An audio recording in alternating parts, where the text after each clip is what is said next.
અને આટલી સરસ રીતે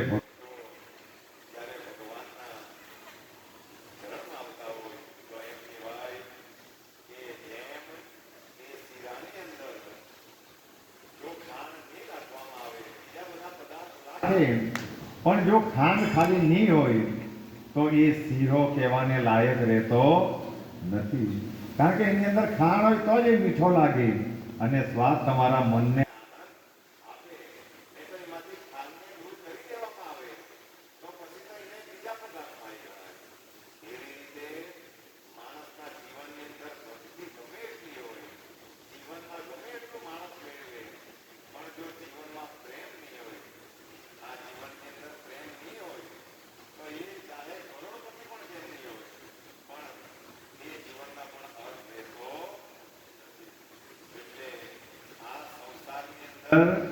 આપણને ભગવાને મોકલાવ્યા છે. ભગવાન પ્રેમ સ્વરૂપા છે. આ યાત્રા આવતી છે એનું નામ જ પ્રેમ વાહિની છે. અને જો પ્રેમ નહીં હોય ને હળાહળ ઝેર ભરેલા હોય તો આપણને માણસે બુદ્ધિ ભગવાને આપણને આપેલી છે. જેનેમાં પ્રેમ નહીં મળે તેની સાથે માણસોને બોલવાનું મન પણ થતું નથી. તો આજે આપણે જે અહીંયા બધા ભેગા થયા છે તો કંઈક ને કંઈક આપણે વચ્ચે કંઈક ને કંઈક એવો દિલનો નાતો છે, પ્રેમ છે. એટલા માટે આવવાનું ને મળવાનું મન થાય. ને તો પ્રેમ નહીં હોય તો માણસોની તો દૂરની વાત, પણ આજે અહીંયા શ્વાન બધા તમને શાંતિથી સૂતેલા દેખાય. શ્વાન એટલે કદાચ વડીલોને ખબર નહીં પડી રહી કે અહીંયા કૂતરા છે, એનો એક અર્થ શ્વાન, પણ એને જો ડાયરેક્ટ કૂતરા એમ કહેવામાં આવે તો એ પણ એ શબ્દ વાજબી નથી. એટલે જ્યારે માણસો અધ્યાત્મમાં જાય એ ભક્તિની અંદર માણસો જ્યારે ઊંડા ઉતરે તો કૂતરા શબ્દ એવા શબ્દો બોલા તો પણ માણસોને વિચાર આવી જાય, કારણ કે ભક્તિ એ ઉચ્ચ પ્રકારની વસ્તુ છે. તો માણસો તો નહીં આવે તમારી પાસે, પણ શ્વાન પણ નહીં આવે. પણ આપણા સાંઈધામ પર ભગવાનની અને આપણા સદગુરુ જે કહેવાય એ બાબાની અગાધ કૃપા છે કે પ્રેમને લીધે માણસો તો અહીંયા નિર્ભય બનીને આવે જ, પણ શ્વાન લોકો પણ અહીંયા નિર્ભય બનીને જોઈ દે, કારણ કે આ પ્રભુનો દરબાર છે. અહીંયા કૂતરાઓને પણ આજ સુધી કોઈ નહીં માર્યા.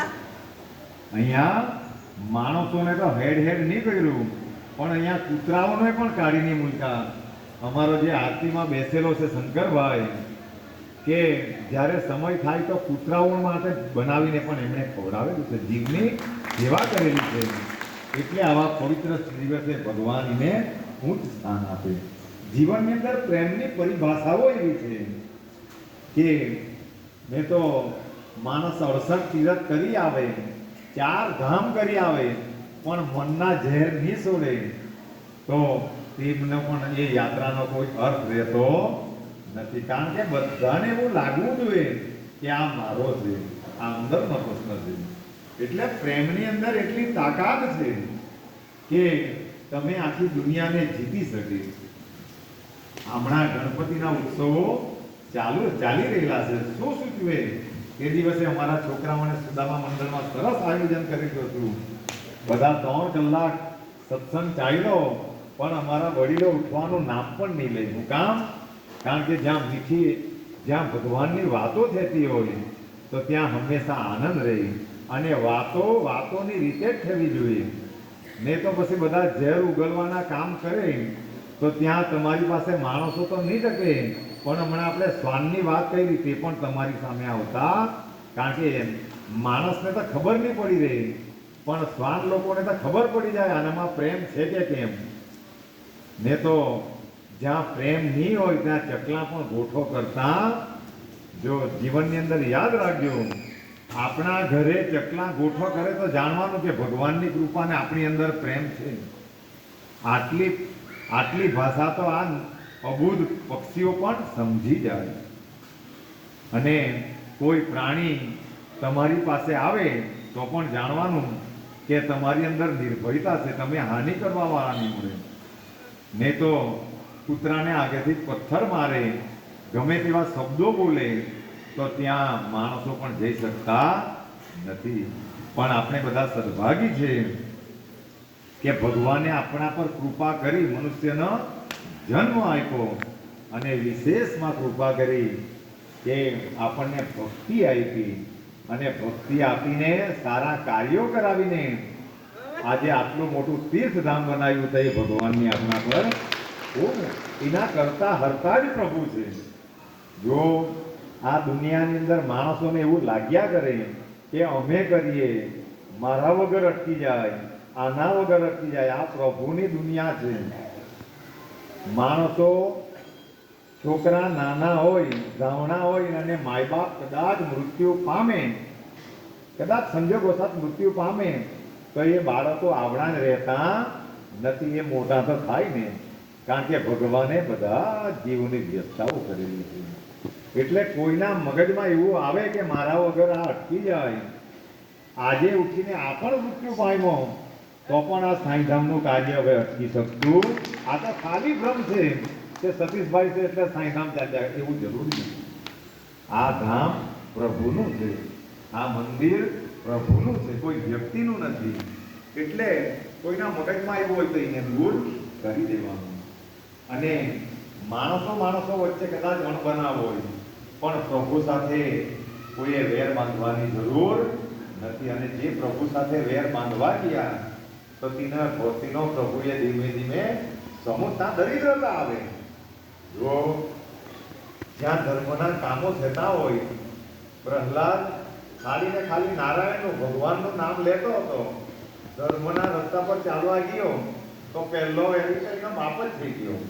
બધા ધ્યાનથી સાંભળજો, જ્યારે કંઈક અમૃતની ધારા વહેતી હોય તો બધાએ શબ્દો એટલા માટે ધ્યાનપૂર્વક લેવાના કે આ વસ્તુમાં માણસને કંઈક ખ્યાલ આવે, એટલે કોઈ વાત નહીં કરે હમણાં, બરોબર?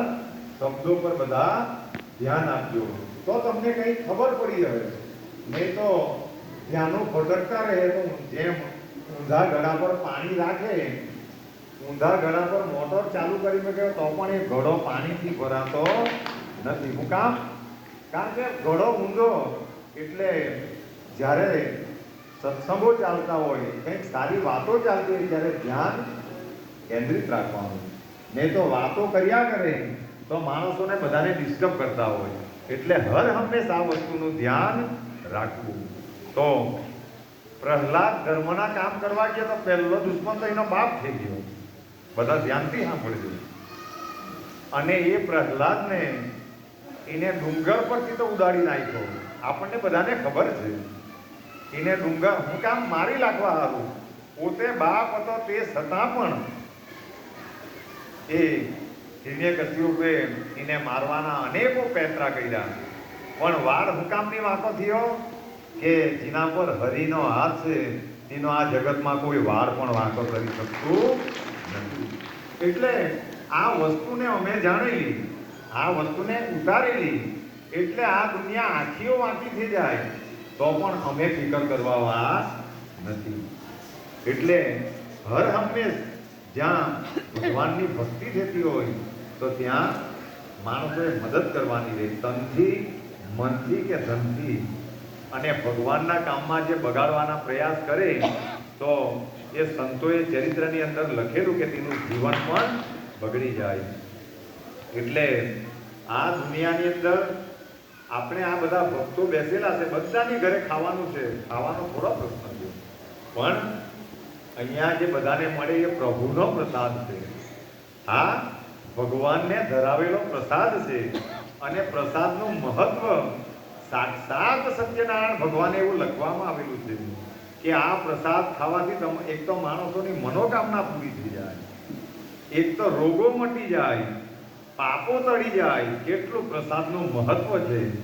અને ગલત સજેશન આપવાવાળા એવી સજેશન આપે, હું તમે ભૂખાઈ ગયા, તમારે ઘરે ખાવાનું નહીં મળે, આવી બધી જે બધા પેરવી કરે તો ભગવાન તો કોઈને નહીં બોલાવે. પણ જેની અંદર ભક્તિ છે, જેની અંદર પ્રેમ છે, આજે ઉપકાર માનો કે આપણને આ મળતું છે. મેં તો પૂછી જુઓ વડીલોને કે જે તે સમયે કેટલા ખાવાના સાસા હતા.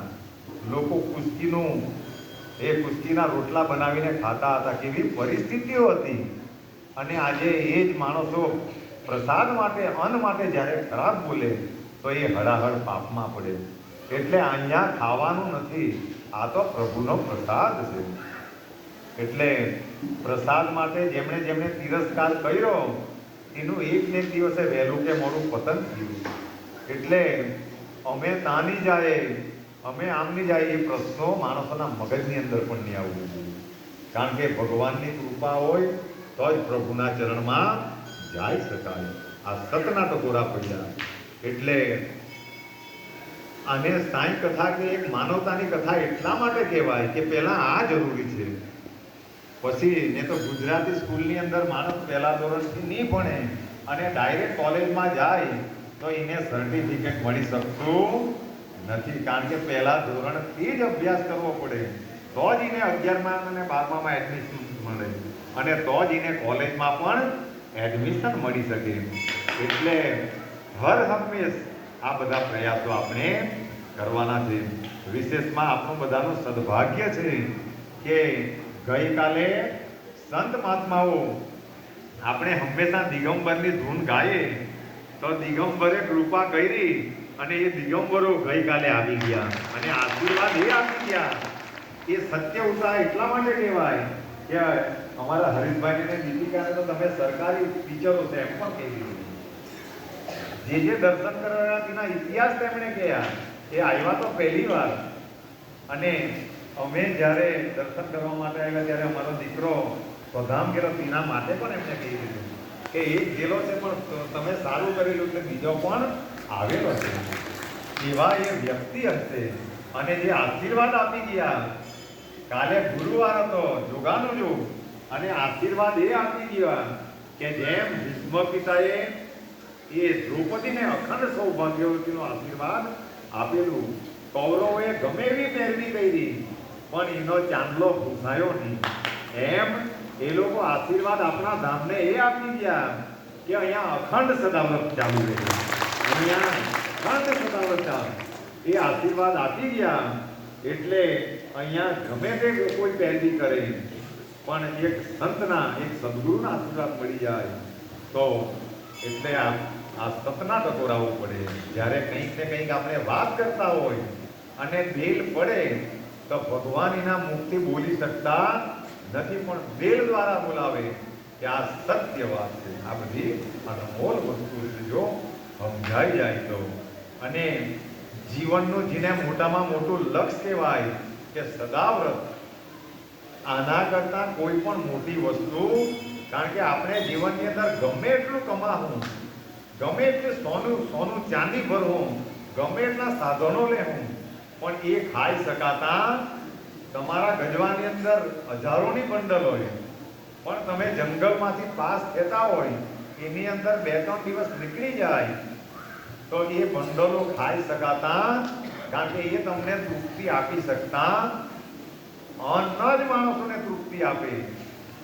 એટલે સંતોએ અને શાસ્ત્રોએ અન્નને બ્રહ્મ કહ્યો છે. અન્ન એ ભગવાન છે કારણ કે અન્ન દ્વારા જ આનું પોષણ થાય. તો એ મોટામાં મોટું અંદાન અને સદાવ્રત આપણા પંચલાય સાંઈધામની અંદર 1 પણ રૂપિયાની સ્લીપ વગર, રસ વગર આવે. આ રોજ ગુરુવારે આનાથી પણ વધારે આટલા માણસો રહે સવારને સાંજ, અને એ પણ જો વગર સ્લીપે ને વગર રસે ચાલતું હોય તો વિચારો સદગુરુની આપણા બધા ભક્તો પર કૃપા કેટલી નહીં માંગવા જવું પડે કે એ કંઈ ભગવાન ભક્તિની અંદર એટલી શક્તિ છુપાયેલી છે. ભગવાનના નામમાં એટલી પ્રચંડ શક્તિ છે કે જ્યાં એના પાઠો થાય ત્યાં આવી બધી વસ્તુઓ ઉદ્ભવતી હોય. અને ભક્તો આપણે અહીંયા એક પદ્ધતિ પહેલેથી બહુ સારી ચાલી ગઈ કે જે આપે તે કોઈ પણ દિવસ જાહેર કરતા નથી. કેટલા સરસ વિચારો ને તો જાહેર કરવા જાય તો એ પૂરું થઈ જાય. તો આ બહુ સારી વસ્તુઓ છે. બીજું વિશેષમાં આપણે પહેલાં બધાએ મહાપ્રસાદ લઈ લેવાનો છે અને એટલે પછી ખાલી આપણે બાબાને સ્વાગત કરીને અહીંયા દર્શન જ કરવાના રહીએ.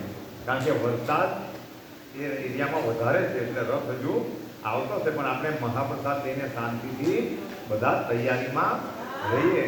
અને વરસાદ પણ ઉઘડી ગયો. જો ભક્તોને હું તકલીફ છે, વિશ્વાસ એટલા માટે રાખવાનો, ટેન્શન કોઈ વસ્તુનું એટલા માટે નહીં રાખવાનું કે જે આખા જગતને પાલન કરી શકતો હોય, બધા ધ્યાનથી સાંભળજો, એક એક જીવને ખવડાવી શકતો હોય, ફૂલોની અંદર કલર જે મૂકી શકે કે આપણે ગુલાબના ફૂલો કેટલા સરસ છે, એની ડિઝાઇનો કેટલી સરસ છે, એની અંદર સુગંધ કેટલી સરસ છે, એ જે કરી શકતો હોય, જે આખા દુનિયાને વરસાદ વરસાવીને પાણી પાઈ શકતો હોય, આખા દુનિયાની જઠરાગ્નિને શાંત કરી શકતો હોય અને આખી દુનિયાને જે હવાને પાણી આપી શકતો હોય ને તેની ભક્તિ આપણે કરીએ, તેની ભક્તિ તેના ચરણમાં આપણે રહે તો આપણે બધા ખોટી ચિંતાઓ કર્યા કરીએ, પ્રભુ પર કાં ભરોસો નહીં મળે.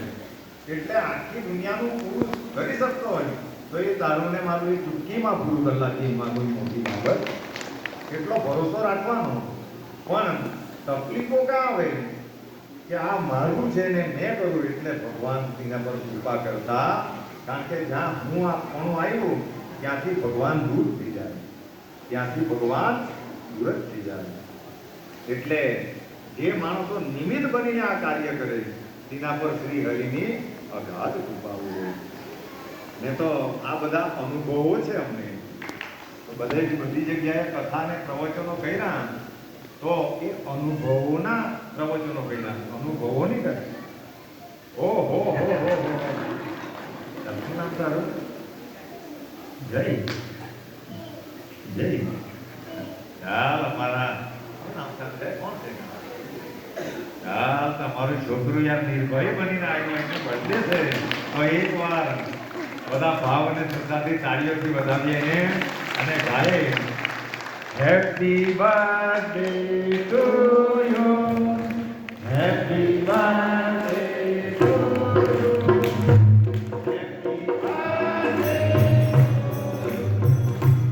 Happy birthday,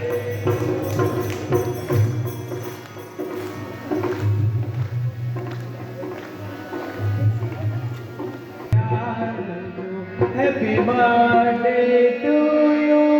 Happy birthday to you. Happy birthday to you.